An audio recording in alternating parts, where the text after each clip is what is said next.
Bonjour et bienvenue dans ce format particulier sur cette chaîne, un format de vlog que je teste pour la première fois, puisque, pas pour la première fois, pour la deuxième fois. C'est la deuxième édition de ce vlog. L'idée est relativement simple, c'est de vous montrer à quoi ressemble la vie d'un préparateur mental ou les questions qu'on peut se poser, en tout cas tout ce qui se trouve dans les coulisses, en backstage des vidéos que vous voyez régulièrement sur cette chaîne.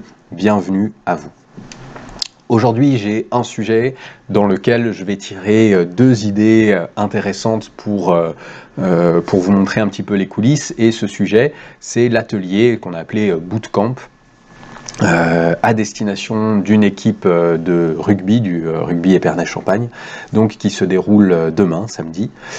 Et l'idée, c'est de vous montrer un petit peu que autour de cet événement se posent pour nous, et je dis nous et je vais vous expliquer pourquoi dans un instant, plusieurs questions. Donc déjà, c'est parce que c'est un événement collectif, c'est un suivi d'une équipe, à la différence d'un suivi individuel, et effectivement, c'est différent de suivre une équipe, différent d'un suivi d'une personne unique.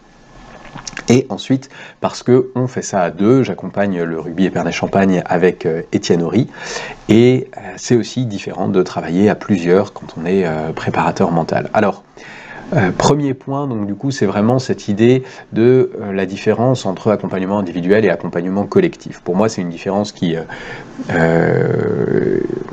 s'est faite ressentir, puisque mon outil de base, qui est l'hypnose, je l'ai développé d'abord dans de la prise en charge individuelle. J'ai fait des séances collectives d'hypnose, notamment pour tout ce qui est gestion de la douleur.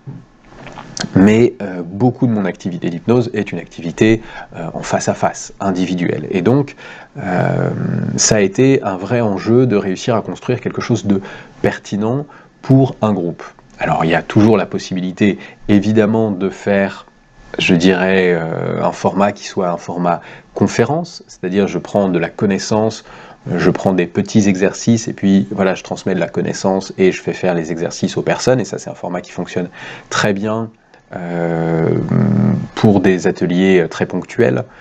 Voilà, typiquement j'ai eu la chance avec l'EFSRA de rencontrer leur sprinter il y a quelques mois, de faire des événements voilà, autour de la course à pied. J'ai eu un événement hier autour de start-up et d'entrepreneurs. Donc voilà, des événements ponctuels comme ça pour des gens qui souhaitent un petit peu avoir quelques outils. C'est très bien de faire de la connaissance et un petit atelier pour permettre aux gens de mettre en place un petit peu de manière concrète cette connaissance. Donc ça déjà c'est quelque chose, mais c'est pas la même chose que de travailler avec une équipe. Déjà parce qu'il y a une régularité, que du coup il faut pouvoir apporter des choses fondamentales de manière régulière et donc du coup créer un véritable changement, ce qui n'est pas aussi évident que quand on est face à face, puisque lorsqu'on est face à face, on a le temps de prendre le temps de connaître la personne, d'échanger individuellement, etc. C'est beaucoup plus difficile quand vous avez en face de vous une équipe de 20 ou de 40 personnes, si on prend à la fois l'équipe première et l'équipe B. Donc, il y a déjà cet enjeu de se dire je vais me retrouver en face de personnes qui sont beaucoup plus nombreuses, que j'ai pas le temps d'aller chercher individuellement, que j'ai pas le temps d'aller emmener dans un accompagnement individuel. Pour pallier ça, on a créé ce format atelier qu'on anime donc demain, qui est un format qui va être en groupe restreint. Demain, il y aura une dizaine de personnes seulement de toute l'équipe.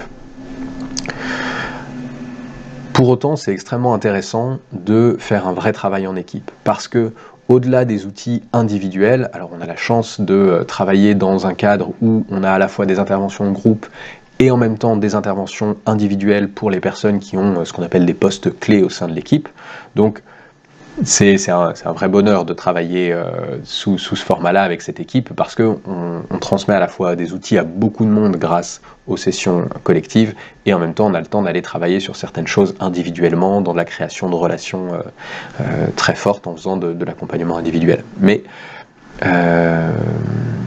de manière générale, les interventions en groupe sont extrêmement intéressantes parce qu'elles vont nous permettre de travailler sur la structuration réelle d'une équipe. Lorsque je reçois quelqu'un en individuel qui fait un sport collectif, j'ai son regard à lui sur l'équipe et on va travailler à partir de là, mais je n'ai pas de vision sur ses interactions, de vision sur la manière dont il va créer un temps de jeu fort, créer un jeu d'équipe dont l'équipe va réagir, alors que là, au contraire, quand on est vraiment dans un suivi de toute une équipe, on a la capacité de construire de l'interaction, d'aller construire des compétences de communication pour leur permettre de progresser collectivement et donc d'avoir à la fois cette progression individuelle, mais aussi cette progression collective qui va emmener l'individu lui-même à progresser. C'est vraiment cette idée de cercle vertueux, j'espère que c'est à peu près clair. Donc, ce que je voulais dire simplement, c'est cette idée d'accompagnement. Il se fait très bien en individuel, il se fait très bien en collectif, encore mieux quand on a le collectif plus l'individuel,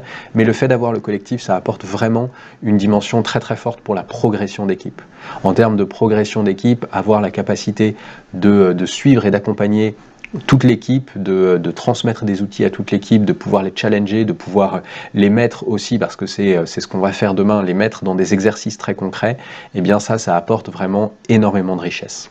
La deuxième chose dont je voulais parler dans cette vidéo, c'est l'idée que on animera cet atelier à deux, et pour le coup, sur cette équipe, on la suit à deux avec Étienne Horry, et c'est extrêmement riche. C'est compliqué aussi parce que ça nécessite de valoriser deux intervenants, deux temps de travail, donc financièrement, ça représente un poids pour la personne qui va, pour l'équipe qu'on accompagne, hein, puisque du coup, on est deux intervenants plutôt que d'intervenir seul en tant qu'un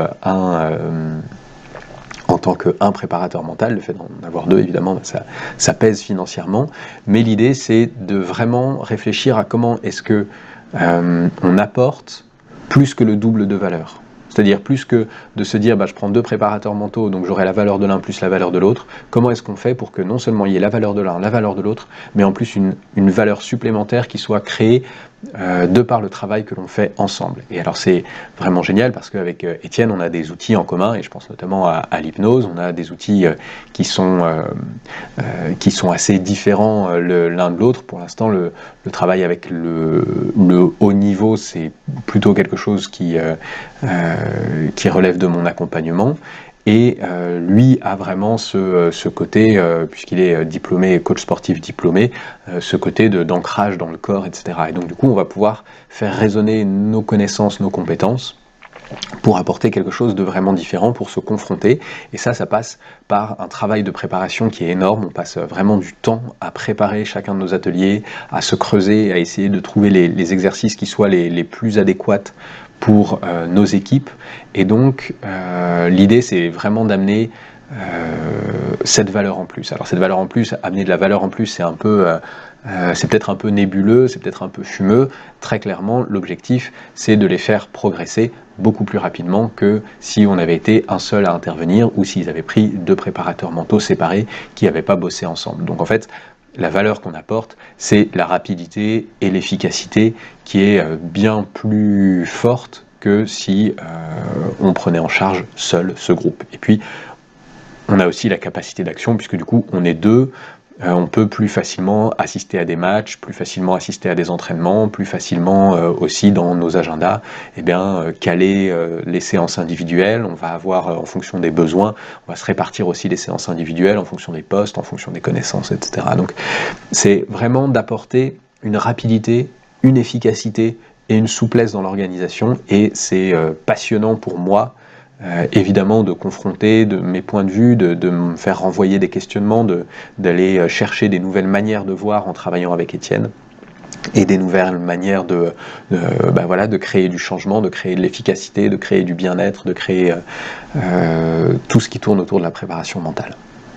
Voilà pour ce vlog. J'arrête là avant la barre fatidique des 10 minutes. J'espère qu'il vous a intéressé. Je vais continuer quelques temps à vous le proposer. N'hésitez pas à réagir dans les commentaires si celui-ci vous intéresse, si vous avez des questions particulières que vous vous posez sur cet aspect de la préparation mentale. Je serai ravi d'y répondre. À la prochaine édition.